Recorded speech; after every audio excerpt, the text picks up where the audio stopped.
Hello बच्चों, welcome to SV chemistry. बच्चों, आज के सेशन में हम पढ़ने वाले हैं some basic concept in chemistry, यानी केमिस्ट्री के कुछ बेसिक कॉन्सेप्ट पढ़ने वाले हैं जो कि बहुत ज़्यादा इम्पोर्टेंट हैं। तो सबसे पहले हम डिस्कस करते हैं मैटर, कि मैटर क्या होता है। तो बेटा, जितना ये हमारा इंटायर यूनिवर्स है वो बना हुआ है मैटर एंड एनर्जी से, यानी कि इस यूनिवर्स में जो भी है वो क्या है? मैटर है। दैट मीन्स मैटर को हम ये भी कह सकते हैं कि which occupies space and has mass, यानी जो स्पेस ऑक्युपाई करता हो और उसके पास मास हो, वो सारा का सारा क्या है? मैटर है ना? तो मैटर क्या है? विच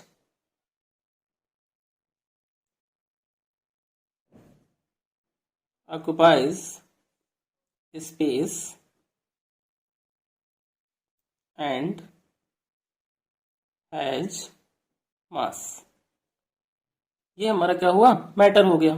फॉर एग्जाम्पल, जैसे कि वुड है, ये क्या है? मैटर है। वुड क्या है? मैटर है। बुक्स हैं, ये क्या है? मैटर है, एक्सेट्रा। तो मैटर क्लियर हो गया बेटा। मैटर को हम टू पार्ट में क्लासिफाई करते हैं। मैटर को हम टू पार्ट में क्लासिफाई करते हैं। फर्स्ट पार्ट इसका जो होता है वो फिजिकल क्लासिफिकेशन है और सेकंड है हमारा केमिकल क्लासिफिकेशन। तो classification of matter, classification of matter. First जो क्लासिफाई हम करेंगे इसको, वो फिजिकल क्लासिफिकेशन होगा। Physical classification. अब फिजिकल क्लासिफिकेशन जो है वो किस बेस पे होता है? तो मैटर बेटा हमारा सॉलिड भी हो सकता है, लिक्विड भी हो सकता है और गैस भी हो सकता है। तो सॉलिड के टर्म में क्या होगा कि दे पॉजेस डेफिनेट वॉल्यूम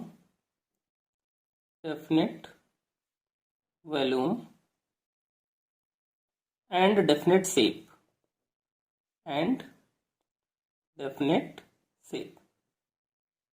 यानी कि वो मैटर जिसका वॉल्यूम भी डेफिनेट हो और शेप भी डेफिनेट हो, वो हमारे सॉलिड मैटर होते हैं। एग्जाम्पल जैसे कि आयरन हो गया, है ना? इसमें भी मास होता है और क्या होता है? स्पेस ऑक्युपाई करता है। दूसरा हमारा वुड हो गया, ये हमारे सॉलिड मैटर के एग्जाम्पल हो गए। नेक्स्ट फिजिकल क्लासिफिकेशन में लिक्विड मैटर है। अब लिक्विड मैटर क्या होता है? लिक्विड में शेप जो होता है वो डेफिनेट नहीं होता, है ना? तो यहां पर लिखेंगे they pauses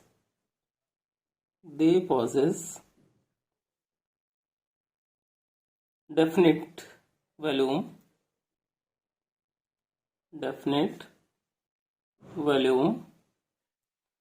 but no definite shape,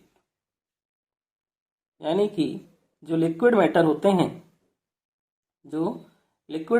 हैं उनका वॉल्यूम तो डेफिनेट होता है बट शेप उनका डेफिनेट नहीं होता। For example water, oil, milk etcetera, ये सारे के सारे क्या हैं? लिक्विड मैटर हैं। क्लियर? आप लोग अपना नोटबुक और पेन अपने साथ ले लीजिए और मेरे साथ साथ इस सेशन को कंप्लीट कीजिए। बहुत ही इंपॉर्टेंट टॉपिक है, बहुत अच्छे से समझ में आएगा। थर्ड मैटर जो होता है हमारा वो गैस फॉर्म में होता है। तो गैस में क्या होता है कि यहाँ पर ना तो फिक्स्ड वॉल्यूम होता है और ना ही शेप, ठीक है ना? तो गैस में क्या है? No fixed volume and shape भी इसका फिक्स्ड नहीं है और वॉल्यूम भी इसका क्या है? फिक्स्ड नहीं है। तो ये हमारे जो होंगे वो क्या होंगे? गैसेस मैटर होंगे। एग्जाम्पल जैसे कि एग्जाम्पल में हम क्या ले सकते हैं? यहाँ पे एग्जाम्पल में जो भी गैसेस हैं हमारी, वो गैसेस हम यहाँ पर यूज कर सकते हैं।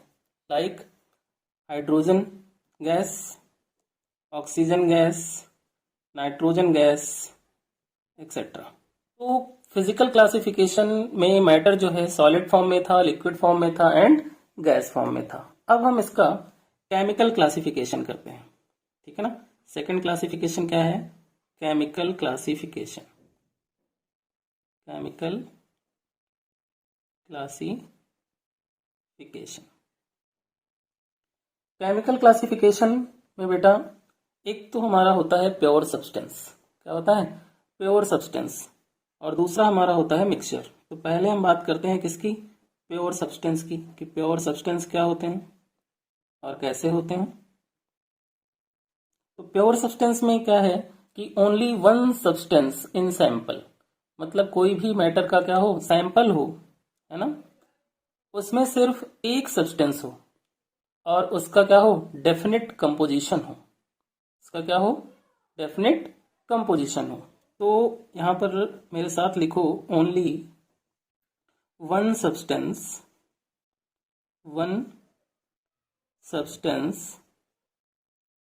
इन sample,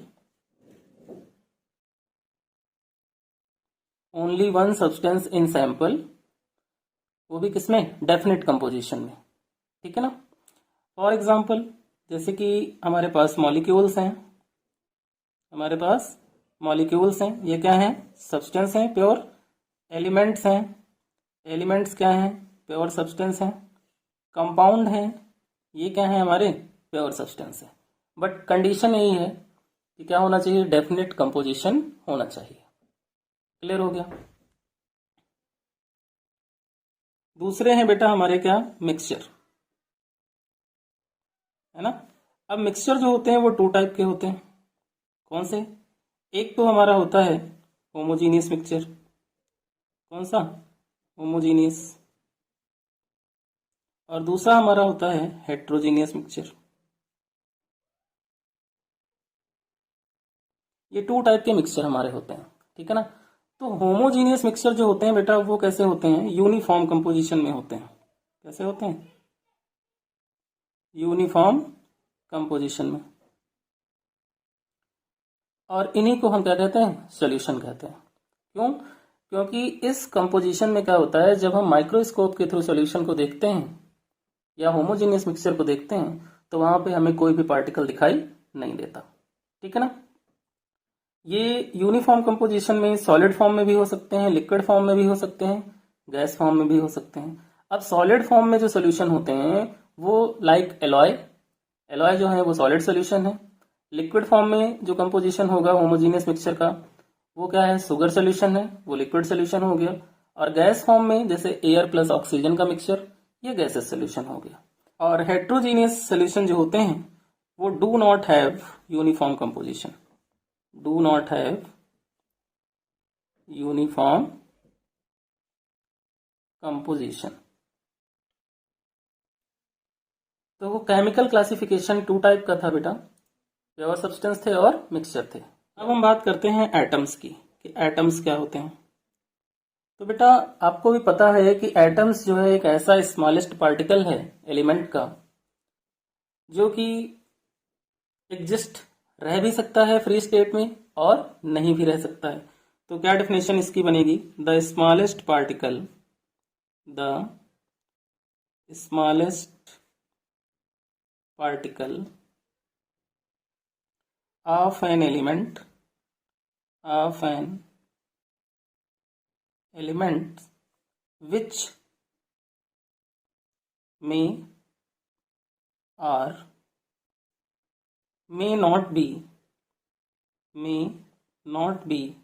exist for free state।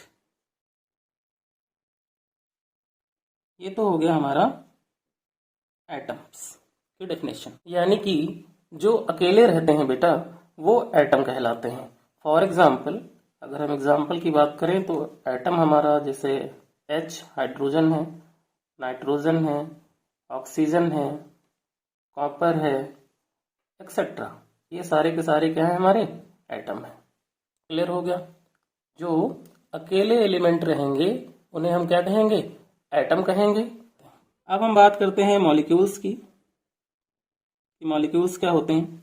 तो बेटा जो मॉलिक्यूल्स होते हैं वो भी स्मॉलेस्ट पार्टिकल हैं किसके, एलिमेंट के, या फिर हम ये कहें कि स्मॉलेस्ट पार्टिकल हैं कंपाउंड के, जो कि फ्री स्टेट में रह सकते हैं। तो क्या डेफिनेशन बनेगी, the smallest particle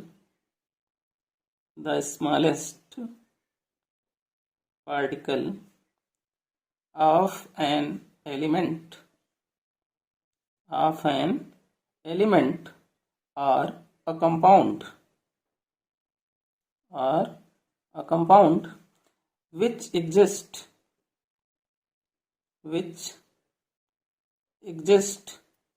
for free state, यानी कि ये फ्री स्टेट में रह सकते हैं। ठीक है ना। एग्जाम्पल की बात करें तो एग्जाम्पल में लाइक H2 है, O2 है, ठीक है ना, और H2O है, CO2 है, NH3, ये क्या है, मॉलिक्यूल ऑफ एलिमेंट्स। ये हमारे क्या है, molecule of elements, molecules of elements. और H2O, CO2 एंड NH3 की बात करें तो ये क्या है, मॉलिक्यूल्स ऑफ कंपाउंड है, molecules of compound.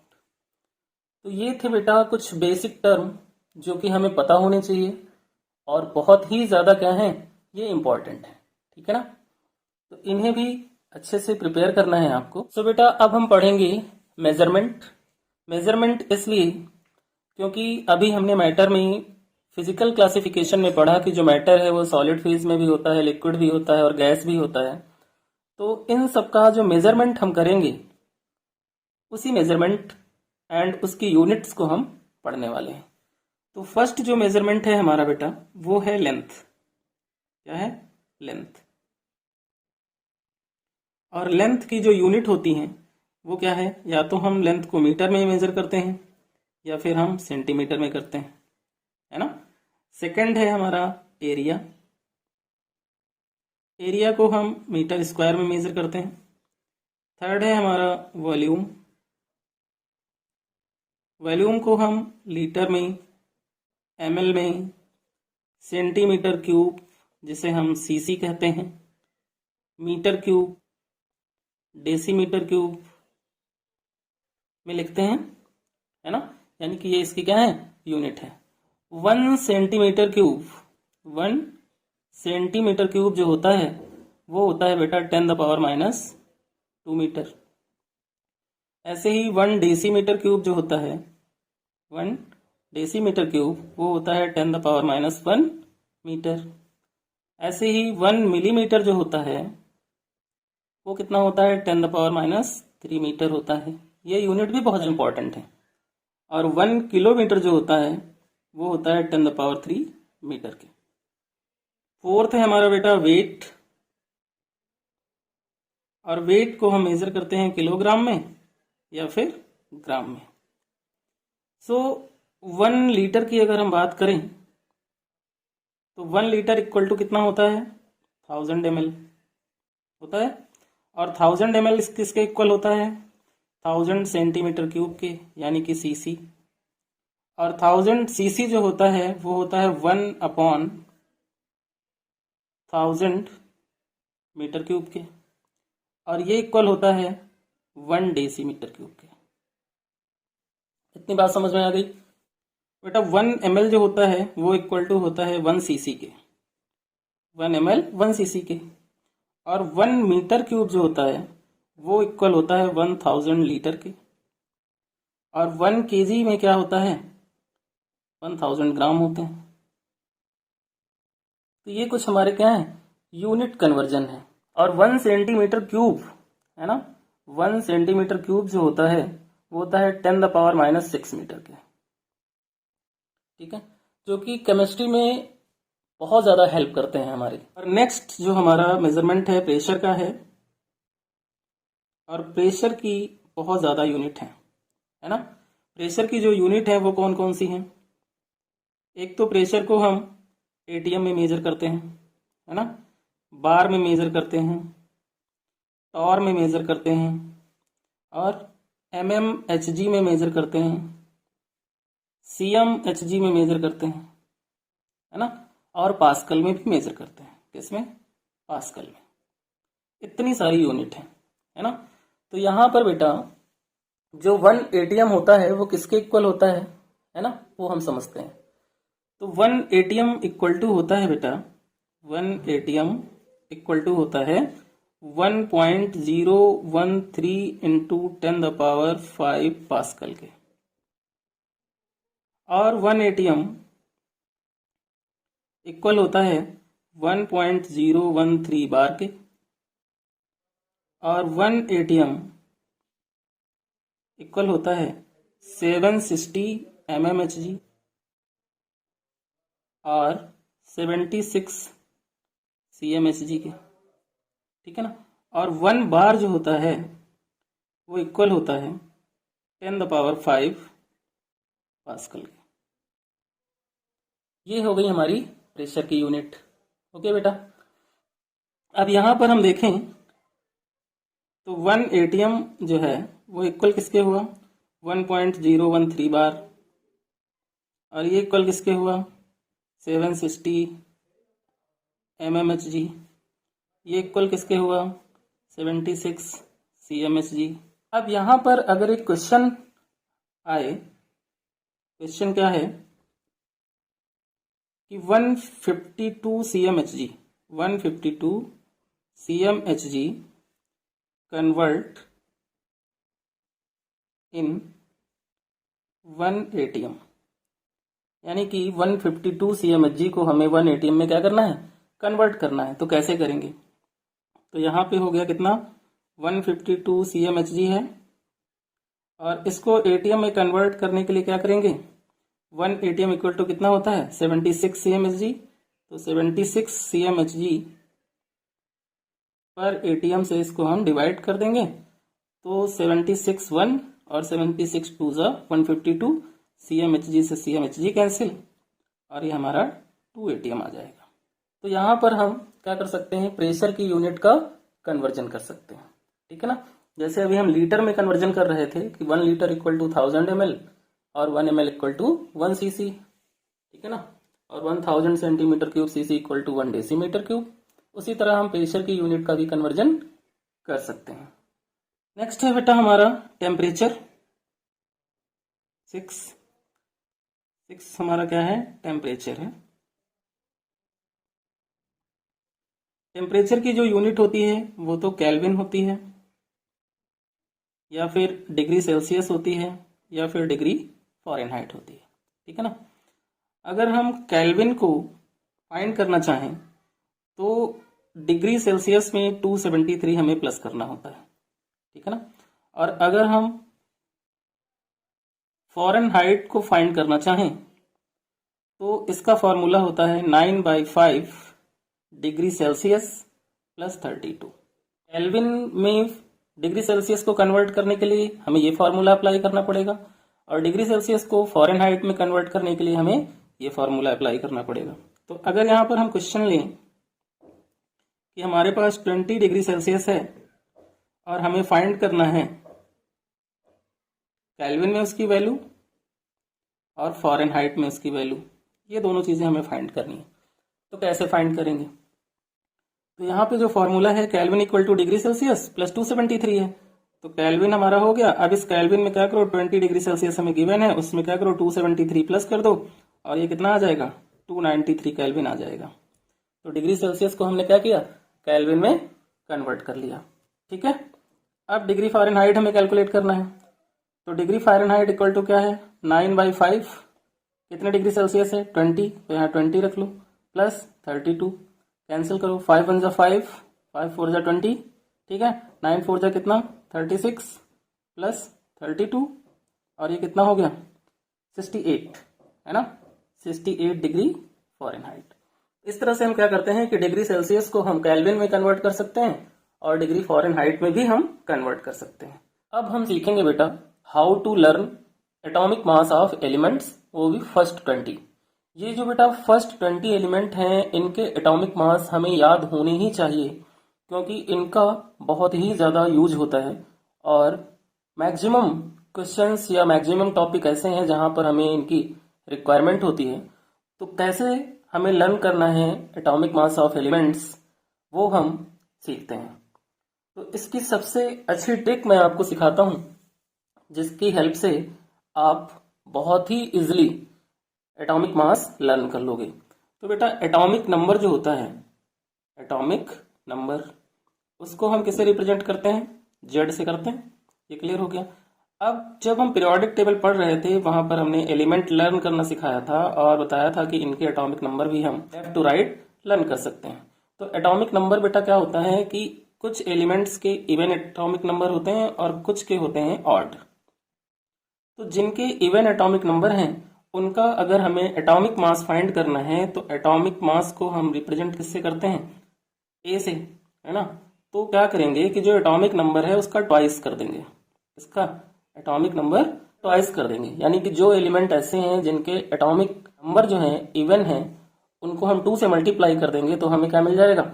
Atomic mass मिल जाएगा। बट अगर ऑड एटॉमिक नंबर वाले एलिमेंट का एटॉमिक मास हमें फाइंड करना है तो वहां पर हम 2 × Z+1 कर देंगे। कैसे? तो समझते हैं। सपोज करो कि यहाँ पर क्या है कि ऑक्सीजन का एटॉमिक नंबर क्या लें हम? ऑक्सीजन, और ऑक्सीजन का एटॉमिक नंबर कितना होता है? 8 होता है। ठीक है। अब इसका हमें क्या फाइंड करना है? ए फाइंड करना है ना। तो इसका ए जब हम निकालेंगे तो क्या होगा? 8 × 2 यानी कि 16, इसका एटॉमिक मास आ गया। ऐसे ही ऑड का, ऑड में एग्जांपल लें अगर हम फ्लोरीन, तो फ्लोरीन का 9 होता है। ठीक है ना। इसका हमें एटॉमिक मास कैलकुलेट करना है तो 2 × 9 + 1, है ना। ये कितना हो जाएगा? 19। ये फ्लोरीन का एटॉमिक मास आ गया। ये बहुत अच्छी ट्रिक है कि जिनका इवन एटॉमिक नंबर है उनके एटॉमिक नंबर को हम ट्वाइस कर दें तो उनका एटॉमिक मास मिल जाता है, और जिनका ऑड एटॉमिक नंबर है उनके एटॉमिक नंबर को हम ट्वाइस करके +1 कर दें तो उनका हमें एटॉमिक मास मिल जाता है। बट यहाँ पर कुछ एक्सेप्शन क्या है? किसमें? जैसे कि हाइड्रोजन है, बेरिलियम है, नाइट्रोजन है ना, और आर्गन है। इनके एटॉमिक मास हमें याद रखने होंगे। जैसे हाइड्रोजन का 1 होता है, बेरिलियम का कितना होता है बेटा? 9 होता है, नाइट्रोजन का कितना होता है? 14 होता है, और आर्गन का कितना होता है? 40 होता है। क्लियर हो गया। अब हम बेटा डिस्कस करने वाले हैं बेसिक केमिस्ट्री का सबसे ज्यादा इंपॉर्टेंट पॉइंट, मासेस। क्यों? क्योंकि मासेस में बेटा क्या है कि कभी हमें एक्चुअल एटॉमिक मास मिलता है, कभी हमें रिलेटिव एटॉमिक मास मिलता है, कभी हमें मोलर मास मिलता है। तो वहां पर मोर कंफ्यूजन होता है कि कैसे आइडेंटिफाई करें कि एक्चुअल एटॉमिक मास है, रिलेटिव एटॉमिक मास है, या फिर मोलर मास है। तो इन्हें समझने में सबसे ज्यादा कंफ्यूजन होता है। सो बेटा इस टॉपिक को या इस पॉइंट को बहुत अच्छे से देखो और बहुत अच्छे से समझो। आज के बाद इन्हें समझने में कोई भी कंफ्यूजन नहीं होगा। तो मासेस में सबसे पहले हम डिस्कस करते हैं एक्चुअल एटॉमिक मास, कि एक्चुअल एटॉमिक मास क्या होता है। तो बेटा एक्चुअल एटॉमिक मास जो है वो रियल मास ऑफ एटम होता है, जिसे हम एक्सप्रेस्ड करते हैं किसमें? ग्राम में। ठीक है ना। तो रियल मास ऑफ एटम जो होता है उसकी जो वैल्यू 1 AMU की होती है, 1 AMU की जो वैल्यू होती है वो होती है बेटा 1.66 × 10⁻⁻24 ग्राम। ये हमारी 1 AMU की वैल्यू हो गई। अब अगर हमें एक्चुअल एटॉमिक मास किसी भी एटम का फाइंड करना हो, फॉर एग्जांपल अगर हम actual atomic mass hydrogen atom के लिए फाइंड करते हैं तो हाइड्रोजन का एटॉमिक मास 1 होता है, और उस 1 को हम क्या करें? 1.66 × 10⁻⁻24 से क्या करें? मल्टीप्लाई कर दें। तो जो वैल्यू आएगी वो वैल्यू बेटा जो होगी वो हाइड्रोजन का एक्चुअल एटॉमिक मास होगा। ऐसे ही अगर हम एक्चुअल एटॉमिक मास नाइट्रोजन का फाइंड करें तो नाइट्रोजन का जो मास होता है वो कितना होता है? 14 होता है, और 14 को हम क्या करें? 1.66 × 10⁻⁻24 ग्राम से मल्टीप्लाई कर दें तो जो वैल्यू आएगी वो बेटा नाइट्रोजन का हमारा क्या होगा? एक्चुअल एटॉमिक मास होगा। इतना क्लियर हो गया। यानी कि एक हाइड्रोजन एटम का अगर हमें मास फाइंड करना है तो हम क्या करेंगे? 1 को 1.66 × 10⁻⁻24 ग्राम से मल्टीप्लाई कर देंगे। वैसे ही अगर एक नाइट्रोजन एटम का हमें मास फाइंड करना है तो हम 14 को 1.66 × 10⁻⁻24 ग्राम से मल्टीप्लाई कर देंगे। तो इस तरह से बेटा एटम का क्या होगा कि एक्चुअल एटॉमिक मास हमें मिल जाएगा। इतना समझ में आ गया। अब दूसरा है बेटा हमारा रिलेटिव एटॉमिक मास। क्या है? रिलेटिव एटॉमिक मास, जिसे शॉर्ट फॉर्म में हम रैम कहते हैं। बुक में रैम के फॉर्म में ये लिखा होता है। कैसे पता करें, है ना? तो क्या होता है कि जो रिलेटिव एटॉमिक मास होता है वो होता है बेटा 1/12 पार्ट किसका? कार्बन 12 का। इसका मीनिंग ये हुआ कि ये हमारी एक रेफरेंस वैल्यू हो गई और इसके रिलेशन में हम डिफरेंट डिफरेंट आइटम रख करके उसके मास को फाइंड करते हैं और वही हमारा क्या होता है? रैम होता है। जैसे अगर हम रिलेटिव एटॉमिक मास किसका? हाइड्रोजन की बात करें कि हाइड्रोजन का रिलेटिव एटॉमिक मास क्या होगा, तो इसका रिलेटिव एटॉमिक मास 1U होगा या फिर AMU होगा, है ना? U मतलब यूनिफाइड मास या फिर AMU एटॉमिक मास यूनिट। इससे हम इसको रिप्रेजेंट करते हैं। ऐसे ही अगर हमें रैम फाइंड करना हो किसका? ऑक्सीजन का, तो ऑक्सीजन का हमारा क्या होता है? एटॉमिक मास 16 होता है, तो ये 16U या फिर 16MU हो जाता है। क्लियर हो गया? और ये सब कहाँ से आते हैं? 1/12 कार्बन 12 के रेफरेंस से। थर्ड है बेटा हमारा मोलर मास।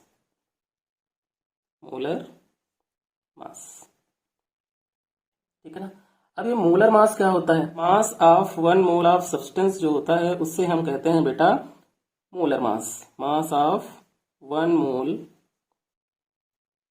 Of substance. इतनी बात क्लियर हो गई। अब ये 1 मोल क्या होता है बेटा? तो 1 मोल जो है वो एक यूनिट है सब्सटेंस को मेजर करने की, और 1 मोल जो होता है वो इक्वल होता है बेटा एवोगैड्रो नंबर के।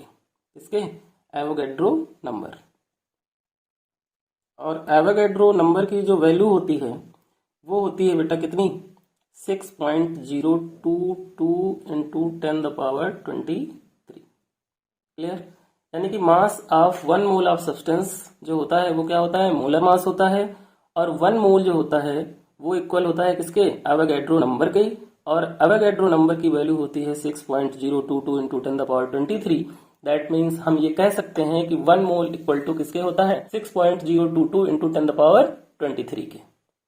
इतना क्लियर हो गया। अब सपोज करो कि हमें हाइड्रोजन के लिए, है ना, for 1 mole hydrogen, 1 mole hydrogen के लिए हमें मोलर मास फाइंड करना है। तो कैसे फाइंड करेंगे? तो हाइड्रोजन का जो मास होता है वो कितना होता है? 1। और इसको अगर हम 1.66 इंटू 10⁻24 से मल्टीप्लाई कर देते हैं तो हमारा क्या आ जाता है? एक्चुअल एटॉमिक मास आ जाता है। क्या आ जाता है? एक्चुअल एटॉमिक मास आ जाता है। अब इस वैल्यू को अगर हम एवोगैड्रो नंबर से मल्टीप्लाई कर दें, यानी 6.022 इंटू 10⁻23 से, तो हमें मिल जाता है मोलर मास। क्या मिल जाता है? Molar mass. तो यहां पर जो molar mass of hydrogen find होगा वो क्या होगा बेटा? जब 1.66 इंटू 10⁻24 ग्राम और 6.022 इंटू 10⁻23 को हम मल्टीप्लाई करते हैं तो अप्रॉक्स वैल्यू कितनी आती है? 1। कितनी आती है? 1 आती है। तो जब इसकी वैल्यू 1 आई और हाइड्रोजन का मास एटॉमिक कितना था? 1 था, तो 1 से 1 को मल्टीप्लाई किया तो मोलर मास कितना आ गया हाइड्रोजन का? 1 आ गया। क्लियर हुआ? यानी कि इसको और इसको जब भी हम मल्टीप्लाई करेंगे वैल्यू कितनी आएगी? 1 आएगी। ठीक है ना? तो मोलर मास सीख लिया हाइड्रोजन का फाइंड करना। एक नेक्स्ट एग्जांपल और लेते हैं हम। जैसे कि हमें ऑक्सीजन, 1 मोल ऑक्सीजन का हमें मोलर मास फाइंड करना है। तो ऑक्सीजन का मास कितना होता है? 16 होता है ना? 16 को हम मल्टीप्लाई किससे करेंगे? 1.66 इंटू 10⁻24 ग्राम, 24 ग्राम। और इसको मल्टीप्लाई किससे करेंगे? 6.022 इंटू 10⁻23। तो जब बेटा हम 1.66 इंटू 10⁻24 ग्राम को 6.022 इंटू 10⁻23 से मल्टीप्लाई करेंगे तो वैल्यू क्या आएगी? 1। और फिर 1 किससे मल्टीप्लाई होगा? 16 से। तो ऑक्सीजन का जो मोलर मास आएगा वो कितना हो जाएगा? 16 हो जाएगा।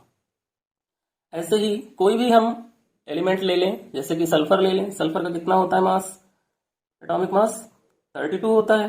तो 32 को हम क्या करें 1.66 इंटू 10 पावर माइनस 24 ग्राम से मल्टीप्लाई करें और फिर उसको हम क्या करें 6.022 इंटू 10 पावर 23 से मल्टीप्लाई करें। तो इन दोनों का मल्टीप्लाई करेंगे तो 1 आएगा, तो 32 जो होगा 1 से मल्टीप्लाई होगा तो सल्फर का कितना आ जाएगा 32 आ जाएगा। क्लियर हो गया। यहाँ पर हम करते हैं कंपेयर। किसको किसको कंपेयर करेंगे, एक्चुअल एटॉमिक मास को, एक्चुअल एटॉमिक मास और हमारा रैम एंड मोलर मास।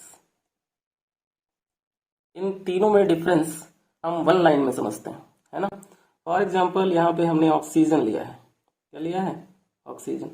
अब ऑक्सीजन का अगर हमें एक्चुअल एटॉमिक मास बताना है तो एटॉमिक मास ऑक्सीजन का 16 होता है। 16 को क्या करेंगे 1.66 इंटू 10 पावर माइनस 24 ग्राम से मल्टीप्लाई कर देंगे तो हो जाएगा एक्चुअल एटॉमिक मास। यानी एक्चुअल एटॉमिक मास हमेशा ग्राम में आता है। और रैम में क्या हो जाएगा 16 AMU या फिर 16U, है ना, जिससे हम क्या कहते हैं यूनिफाइड मास। और मोलर मास क्या होगा, जब हम 1.66 इंटू 10 पावर माइनस 24 ग्राम और एवोगैड्रो नंबर को मल्टीप्लाई करते हैं तो वैल्यू 1 आती है। तो यहाँ क्या हो जाएगा 16 इंटू 1 इक्वल टू 16 इसका मोलर मास हो गया। तो अब बेटा ये कंफ्यूजन आपका खत्म हो गया होगा कि एक्चुअल एटॉमिक मास क्या होता है, रैम क्या होता है और मोलर मास क्या होता है। तो एक्चुअल एटॉमिक मास जो होता है वो रियल मास होता है जिसे हम ग्राम में रिप्रेजेंट करते हैं, जिसके लिए हम क्या करेंगे, जो भी एलिमेंट है हमारा उस एलिमेंट का मास लेंगे, उसको 1.66 इंटू 10 पावर माइनस 24 से मल्टीप्लाई करेंगे, जो वैल्यू आएगी वो एक्चुअल एटॉमिक मास होगा। रैम में क्या है कि 1/12 कार्बन 12 के रेफरेंस में हम उस पर्टिकुलर एलिमेंट के मास को क्या करेंगे रिलेट करेंगे तो हमें मिल जाएगा उसका AMU में वैल्यू, वो हमारा क्या हो जाता है रिलेटिव एटॉमिक मास। और मोलर मास के लिए हम क्या करेंगे 1 AMU की वैल्यू को और एवोगैड्रो नंबर को मल्टीप्लाई करेंगे 1 आएगा, उसके बाद उसको हम एटॉमिक मास से मल्टीप्लाई कर देंगे तो हमारा क्या आ जाएगा मोलर मास आ जाएगा। तो मासेस कैसे फाइंड करते हैं और किस किस टर्म में मासेस होते हैं ये आपको क्लियर हो गया होगा। अब आज के बाद आई होप कोई भी कंफ्यूजन आपको नहीं होगा। और नेक्स्ट हमारा क्या है बेटा एटॉमिक मास, है ना।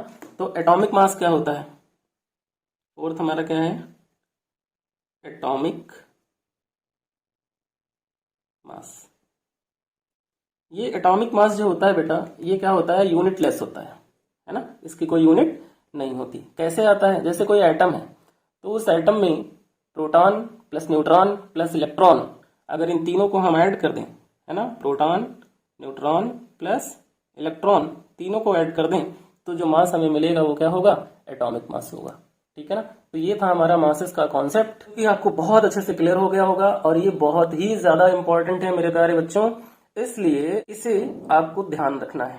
ठीक, तो ये थे बेटा कुछ बेसिक्स, ठीक है ना, some basic concept of chemistry chapter के, जो कि बहुत ही ज्यादा इंपॉर्टेंट है, न्यूमेरिकल सॉल्व करने में हमारी काफी हेल्प करेंगे ये, इसलिए इनको बहुत अच्छे से आपको प्रिपेयर रखना है। तो बेटा अगर वीडियो आपको समझ में आई हो और अच्छी लगी हो तो वीडियो को लाइक करना, वीडियो को शेयर करना और चैनल को